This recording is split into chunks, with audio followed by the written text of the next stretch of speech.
naman yung kailangan nilang gawin para maging successful sila katulad mo? Babalik ulit tayo sa basic. Unang-una, kailangan tanungin mo muna yung sarili mo kung ready ka na ba. Ready na ma-reject? Ready ka na ba dun sa gagawin mong transition? Assuming nagtatrabaho ka ngayon, comfort zone, may 15 days, may 30 days, okay yan, very good yan.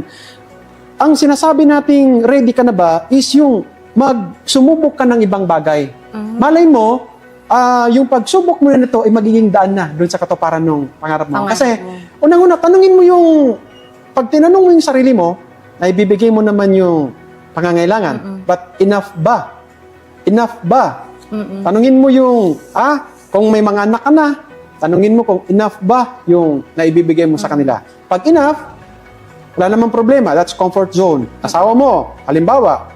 Kasi may mga ganung bagay kapag palagay ka na doon sa ginagawa mo araw-araw, hindi mo nakikita yung pangangailangan nung nasa pamamahay mo.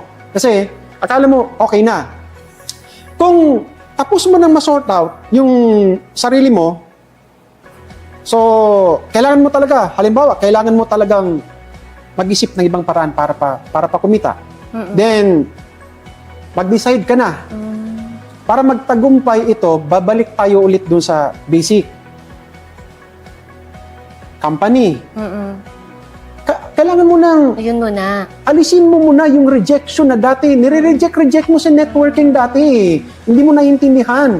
Pero itong networking na ito, ang pinakamabilis na paraan kung paano ka magkaroon ng negosyo. Correct. Remember, noong nag-start kami sa ISOP, 2,998 yun. Ang mura. That's 2,998 turned into 10 million in 2 years. Galing, ano?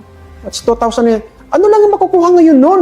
Pag bumili ka nga ng sapatos na pang-jogging, hindi nga kasing 2,998 But yan ang naging result, no? Yes. So, that's love leverage.